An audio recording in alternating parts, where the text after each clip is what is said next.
good morning, good afternoon, good evening. Welcome back to the CJS channel, where today we're back playing Terraria. This is so bad. This is the series where... Hold up. I look black. This is the series where I played the Terraria Calamity mod for the first ever time. And this is episode 10. I don't know if I can keep that in.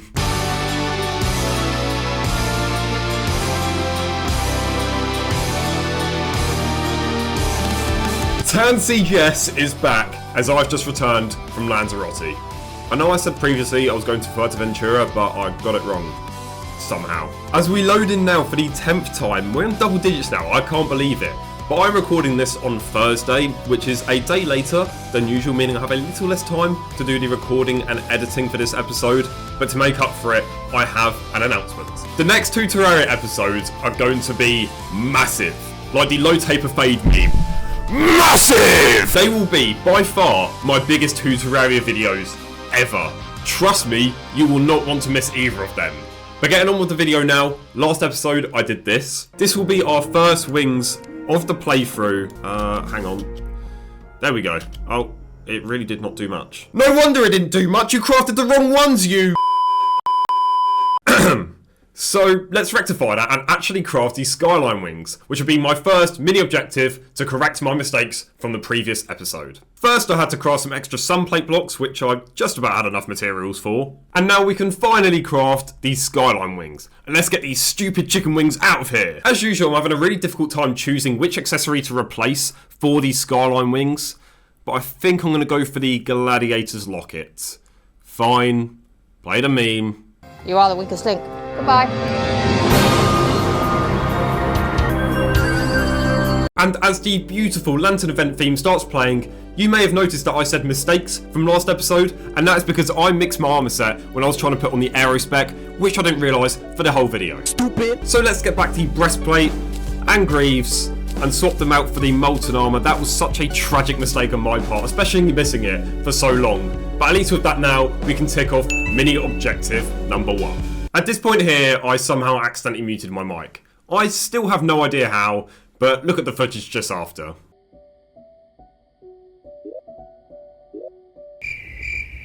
Embarrassing! Everyone point, laugh and clap at CJS's stupidity. Well done, CJS. Well, at least I did realise that my mic was muted about half an hour after, but I guess for now we're going to be doing a little bit more overlay commentary than usual. Again, I'm really sorry about this mistake. But here, I was talking about mini objective number 2, where I realised there was a couple of NPCs that were ready to move in, but didn't have anywhere to, well, move into. So I made 2 more temporary living spaces in Gerald, and after waiting for a while, nothing happened. Waiting even more of a while, a new travelling merchant arrived to sell me more fancy dishes. Eventually, I got Katoons the Witch Doctor and Anne the Bandit to arrive. After completing another easy mini objective, I wanted to ramp up the difficulty with main objective number 1. Which was to build a massive arena, which you can probably tell I said here too. Oh, and by the way, here was my reaction to realising my mic was muted. That is because I have one in the desert, underground mushroom, corruption, and on top of the dungeon. But I don't have a singular main arena, nor do I have an arena within the grasslands. So let's kill 2 birds with 1 stone in this time lapse. Let's go!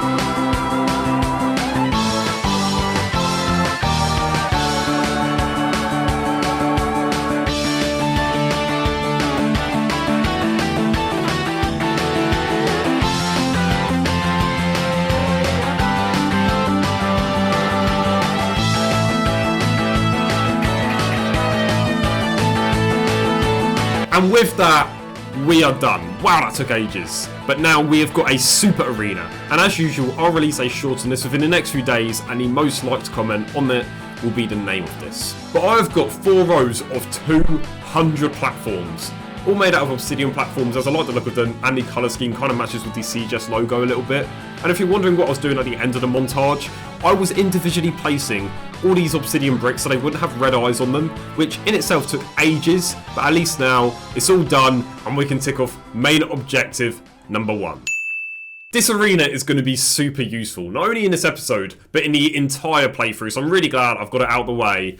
And now, let's not waste any more time as we move on to mini objective number 3, which is go speak to the witch doctor to get some flasks. For this, I first needed to buy an imbuing station, which I'd never even heard of before, so thank you to this comment. In pre-hard mode, there are 3 different types of flasks you can make. Fire, poison, and confetti, with the latter being useless other than for visual flair, which was fine because it was the only one I didn't have the materials for. A flask is a consumable that provides melee and whip attacks to inflict an additional debuff, with the benefit of it lasting for 20 minutes, and the effects remaining active even after death. I decided to choose the Flask of Fire as I believe it was the best out of my current options, which upon trying, did exactly what it said it would do. I don't even know why I tried it. Well, that was a lot quicker and easier than I thought it would be, so let's quickly tick that off the mini objective list and move on to main objective number 2, which, if we open the boss checklist here, you can see that we have not ticked off the Oldson Army or the Dark Mage. So, the second main objective is to get them crossed off and hopefully get the next relic. But first, we need to speak to the Tavern Keep, which for some reason is in a little shack down in the jungle. I'm really sorry. I am his son. Well, anyways, let's make our way to him and... Hang on, why is the mini objective screen just popped up? This wasn't planned. Story time with CJS. Well, let's open the book! For episode 5, we're going to be talking about a couple things, with the first one just saying a big thank you to all the supportive comments on my community post from a couple weeks back, where I discussed how I wasn't able to get a video out for that week. Even though a lot of the issues were out of my control, I was still really down and disappointed with myself, so your positive comments really helps me out a ton. And secondly, my trips away. As you may know, I went to Iceland just under a month ago, which was one of the best weeks of my life, and you will see a vlog type video on that next week. And the trip that I came back from yesterday in Lanzarote was amazing as well, apart from the fact that I got food poisoning. Every year I go to Spain or an island off Spain, so for the last 3 years I went to Tenerife, Gran Canaria and Lanzarote, and every single year of those last 3 years I've got food poisoning. I have no idea how. I must have the immune system of a cardboard box. And after that little rant that nobody asked for, we are now here with the Tavern Keep, and I forgot my Defender medals. Common CJS brain failure. We have now returned with our 10 Defender medals, and we can buy 2 of these rods. Now, I'm not sure which 2 are the best, but one thing I am sure of is that we need an Eternal Crystal and an Eternal Crystal stand. Wow, that is surprisingly difficult to say. I could be completely wrong here, but the explosive trap rod probably sounds the best, as it explodes when enemies come near, and maybe that could do some collateral damage. And 24/7 damage isn't too bad either. So I think we should just buy 2 of them, and hopefully I got it right. Pause and rewind. Why did I just buy 2? This is my reaction to when my brain started, well, braining. I am stupid. I proceeded to head back into the jungle to try and get a refund on the Defender medals, but all I got was gold in return. I don't know what it is about this episode, I'm not sure if it's lack of sleep or what, but I am just acting even more stupid than normal. Now, I've never attempted fighting against the Old One's army before, so you might have to bear with me for a sec, but I believe you've got to place this down and then place the crystal inside of it, maybe? No. Maybe this will work? Oh, yep, well, there we go. Let's place down these then. I don't know if I can place down more than one. I mean, I hope so. No, I can't. Great. Well, that was a really good use of these extra 5 Defender medals. And now what's happening? So wave 1, and I guess we've just got to defeat these. Okay, wave complete. Interact with the crystal to rush to next wave. Oh, okay, so the crystal's taking damage, so I assume we've got to just defend it. And I assume the enemies come out with these portals as well. Right, sounds simple enough.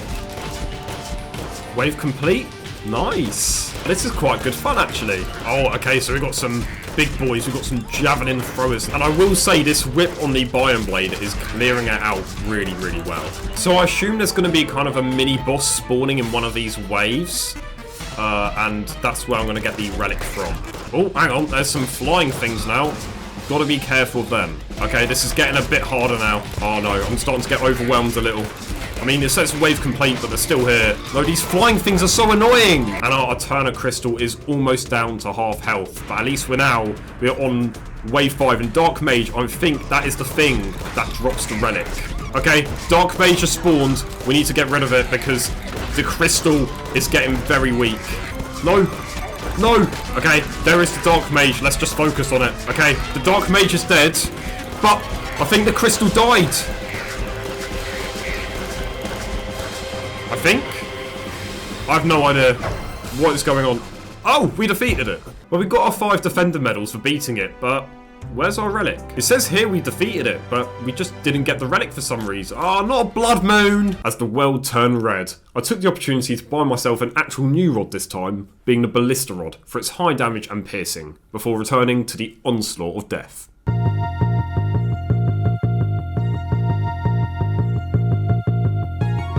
Oh, finally. Well, let's try again, and hopefully we get the relic this time. Also, I think we could probably put our rods in more optimal places. So we have that one there, because that's piercing. And if we put this one closer to the portal, it's more likely to hit more enemies, I think. Maybe we'll try that. Oh, this is rubbish! Oh, hang on.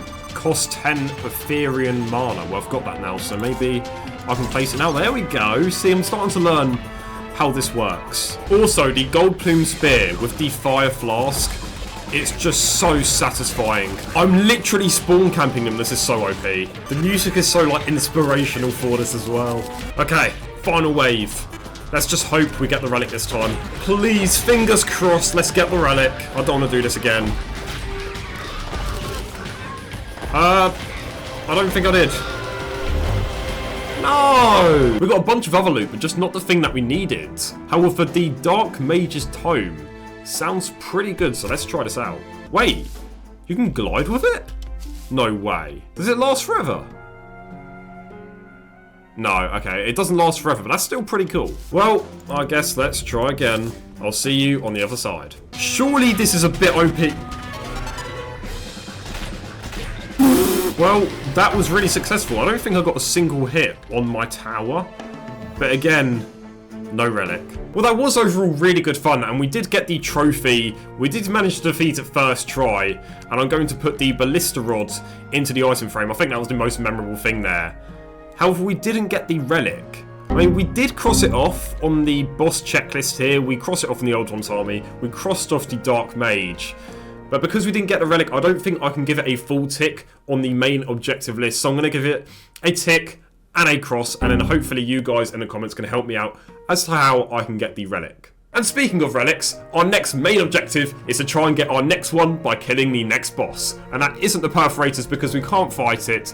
And so the next boss that we're going to be trying to defeat is Deerclops. I understand that this is a very hated and forgettable boss, however it is on the boss checklist, so it is worth doing. And also to craft it, if we can get the menu up, it is fairly simple to do, and I believe I do just have the materials for that. Let's see. No, maybe not.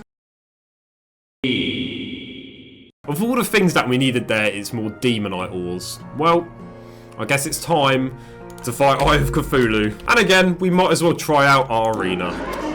Let's go. The last time I took the Eye of Cthulhu on was in the 3rd episode, and this was the first ever boss that I defeated in the game, although it was a little bit cheesed. But this was a lot easier to defeat it, not having only a Wand of Sparking. And with that, we can now craft the deer thing. And will I need to build an arena within the snow biome? Hopefully not. Well, let's sleep through the night, and let's just see if we can beat this pathetic boss without needing an arena. This is my first ever time fighting Deerclops. So let's go.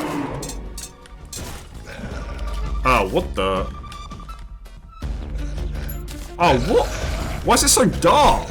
Yeah, I can see why people don't like this. It's so dark.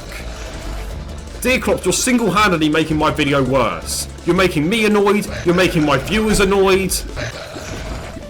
Why are you burping as well? I can just tell you stink. Rage and adrenaline. Yeah, I really felt like I've not done anything to deserve getting this. It's really easy to dodge it. It's just stuck underwater. And the fact it can't hit me is quite funny. I do feel dearly bad for it. Whoa. Deerclops. More like Fearclops. Oh, God. Wow, let's go. First try. That was easy. And what do we get from the treasure bag? A eye bone, a living chest to store your items. That actually sounds quite useful. Allows the user to see the world differently. And what's the point in this? Wow! And weather pane. It only does 13 magic damage, but let's see. I'm so sorry, Duck. Finally, I tried the bone helm.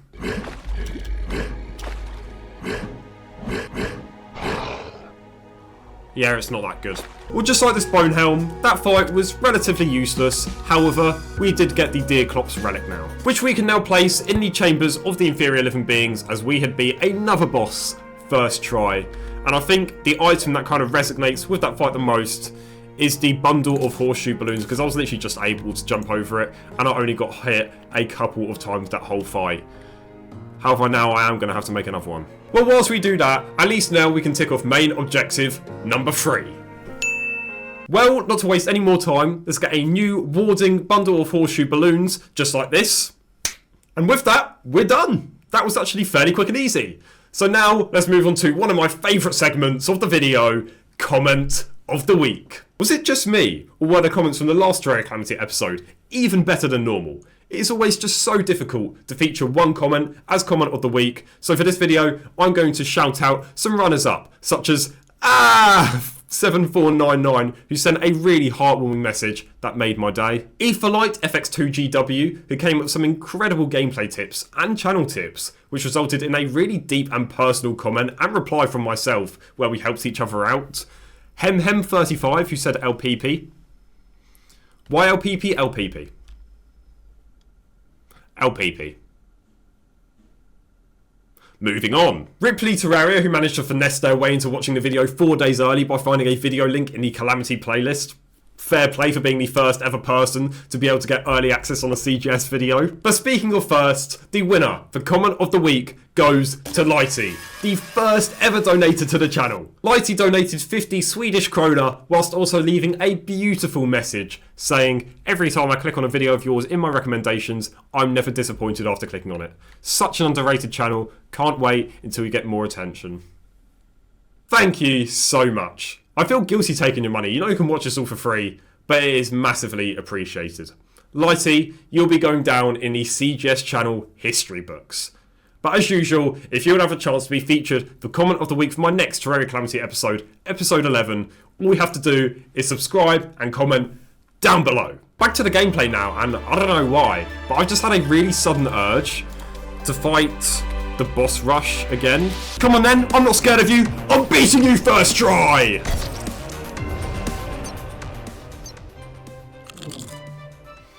Well, I don't know what happened there. That was weird. The recording lagged or something. Okay, well that must have been my first, maybe second death. Ooh. I'm still in pre-hard mode. This is terrible. Well, after that, lag. Let's move on to main objective number 4, which is to finish off the chambers of the inferior living beings. As you may well know, a couple of episodes ago, I changed the relic backgrounds for these 4, and you guys in the comments seemed to love it and wanted me to continue doing it for the rest of these over here. However, last episode I wanted to do it, but I didn't have much time, and it's going to take quite a while, and although I don't have too much time this episode, I can't put it off any longer, so let's just do it, and let's not waste any more time, and let's get cracking in a time lapse. Let's go! Starting off in Relic Room with the Eye of Cthulhu, which I struggled deciding the block palette for, so just decided on grass and dirt walls due to typically fighting it in the grasslands. I played around with what type of dirt I wanted to use, and eventually settled on layered dirt. I changed the Desert Scourge torches to desert, Giant Clam to navy prism, King Slime to blue, and Crabulon to mushroom.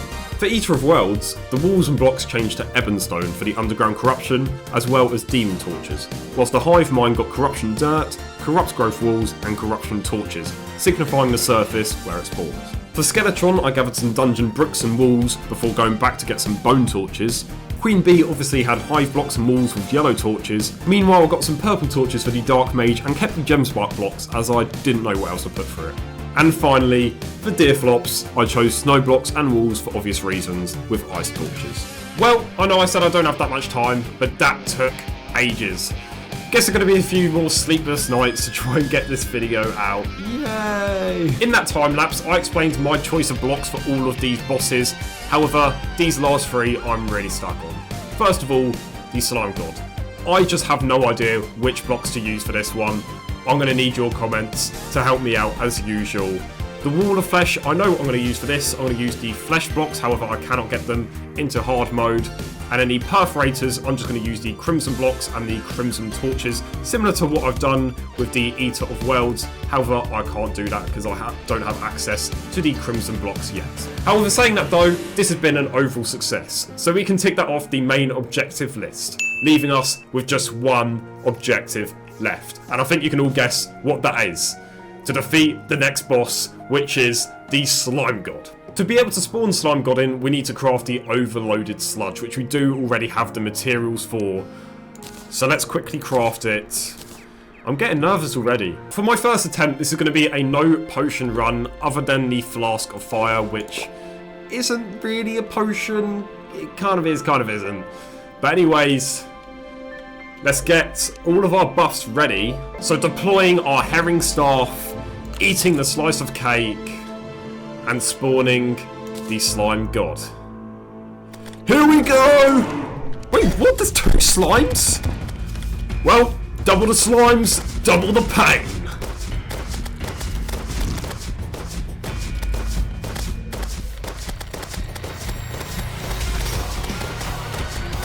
Oh, this music's so good!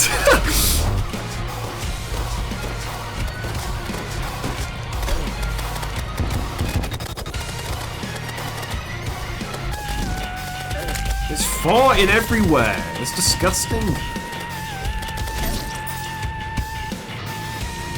Well, double the pain for me. Right, well that was attempt one. I didn't do... What? Oh, okay, they don't despawn? Sure. I mean, where's my music? This music is so, like, not right. It doesn't fit the theme at all. Oh, okay, now there's four. Brumaton Paladin is no longer after you. I'm fighting four of them, what are you on about?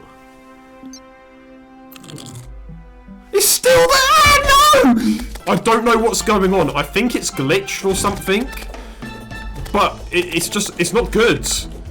I mean, unless that's the only one left, and I can just cheese it somehow.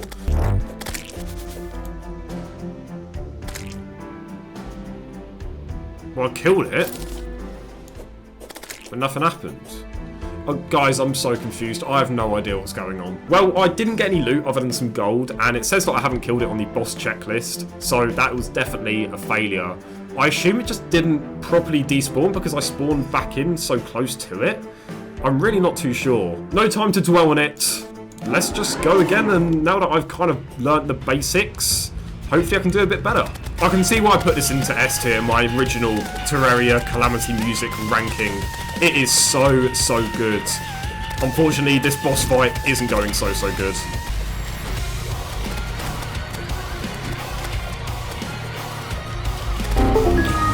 What have I just done? Stop, I've got adrenaline though. Oh! I'm so weak, I need to heal. Oh no, that was a good fight. Okay, this is doable. Oh, not again. Go away. Okay, I'm just going to teleport away. It's not going to find me over here, is it? What? No! No, it's going to kill the NPC. No! It's a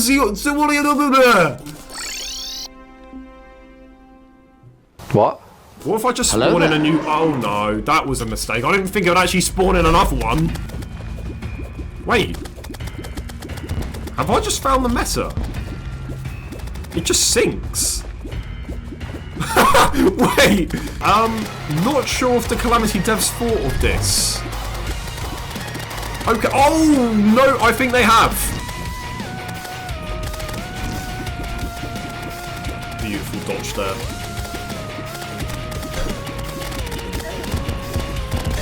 That was not a beautiful dodge.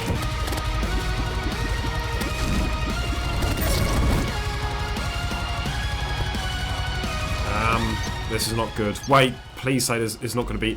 It's still here! This is really not good. It's just going to kill all the NPCs. The fact that I'm going to have this issue every time is really, really concerning. Is it still going to be there on the ocean as well? Okay, on the ocean it despawned properly, I think. Well, mostly. Oh, not a blood moon as well. In the meantime, I'm just going to wait here. I'll see you in about 15 minutes. Finally, the blood moon has ended. That was just so painful waiting here. Now we go for attempt numero 3. Let's go anyways.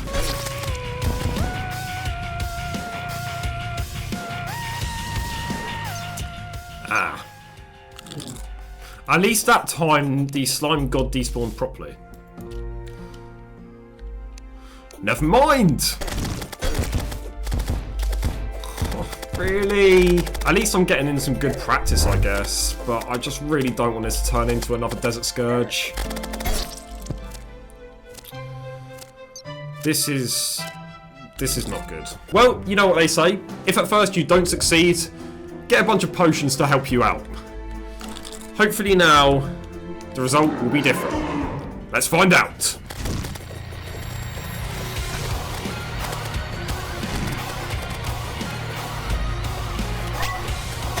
No, it's so unlucky.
Wait, have I done it?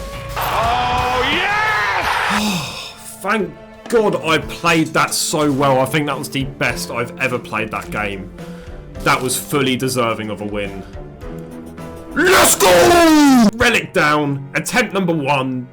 I don't know why it says 7 there. And it just has to be the gold plume spear that goes into the item frame as the most memorable weapon / item for Slime God. And with that, we can tick off main objective number 5. But hang on, there's still a mini objective left. Well, to be able to unlock that mini objective, we've got to open up the Slime God treasure bag so we can get a bunch of purified gel. Ooh, permanently increases adrenaline mode damage and reduction. Yes, please. This purified gel, as we transition back onto the mini objective screen, allows us to craft 3 very good weapons. The Knight's Edge, Lunarian Bow, and Eye of Night. So, without further ado, let's start crafting them. For the Knight's Edge, I would need the Muramasa, Blade of Grass, and Volcano, which I already had, only leaving the Light's Bane left to craft. Number 1, done. Next, we have the Lunarian Bow. For this, I previously crafted the Molten Fury and obtained the Bee's Knees from defeating Queen Bee, so just had to craft the Demon Bow. Number 2, done. The third and final item was the Eye of Night, which was the tricky one. The Staff of Necrostea I had obtained from the dungeon last episode, but I didn't have any of the other 3. Starting with the Vile Feeder, I'll need to collect some ebon wood, and saw somewhere that you could shimmer normal wood for it, but instead I just got dirt, and that shimmered into nothing. Fortunately, there were 2 corrupted trees left on the world, which was just about enough. The Belladonna Spirit Staff and Imp Staff were a lot easier to craft, as I already had the materials for them, which allowed me to complete number 3. And finally, we have done it. We've crafted the Night's Edge, we've crafted the Lunarian, and we've crafted the Eye of Night. Also, can you guys tell me in the comments please, which one of these summons are the best out of these 3? I would assume it's the Eye of Night, as this was the most difficult one to craft, but let me know anyways. And with that, we can tick off the 5th and final mini objective, completing them all and 100%ing them. However, before we end the episode, there is one more thing that I want to do, and I'm kind of scared to do it. 4 times across the last 3 videos, No Sandwich Lord has told me to throw in 5 guide voodoo dolls at once in the lava in hell for a surprise, and no, it won't spawn the wall of flesh. I have a bad thing this could be a troll, but No Sandwich Lord has helped me out a lot on the channel recently, so I don't think it will be. Anyways, we're going to try it out. Well, we're here in hell. I guess let's just do it. Oh, hang on. There's another one to help out. No, we don't need 6. The comment definitely said 5. Well, let's do it. I'm trusting you, No Sandwich Lord. It better not spawn in the wall of flesh, and it better not kill my guide either. Here we go.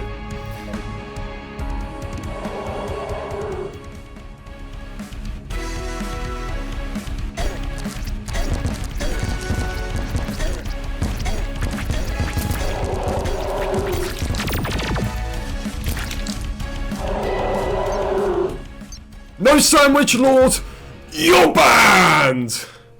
No, I'm joking, but really? The nerdy slime demolishist? No, not the dryad! The party girl, the guide. They're all gone. Jan the guide. Well, I'm just gonna wait for all the NPCs to come in. Can I get into my bed to sleep? Why are you up here anyways? Oh my, I've just logged in again. Look. Your house is here, Jan. Oh, you're so annoying. Why are you up here, just in my little attic? Of all the places you can go. Shut up, Jan. Wow, I feel so much better now that I've got a furry party girl. On that rather sorrow note, that'll be it to conclude this episode. It has really had its highs and lows, but I hope overall you've enjoyed it just as much as I've enjoyed recording it. Of course, I'll be back in 3 weeks' time for my next Terraria Calamity episode, which will be the first of the 2 massive ones which you will not want to miss. But in the meantime, next week, I've got the Iceland vlog, and the week after that is Ultra Kill Part 5. So hopefully I'll see you for that. And for now, good night.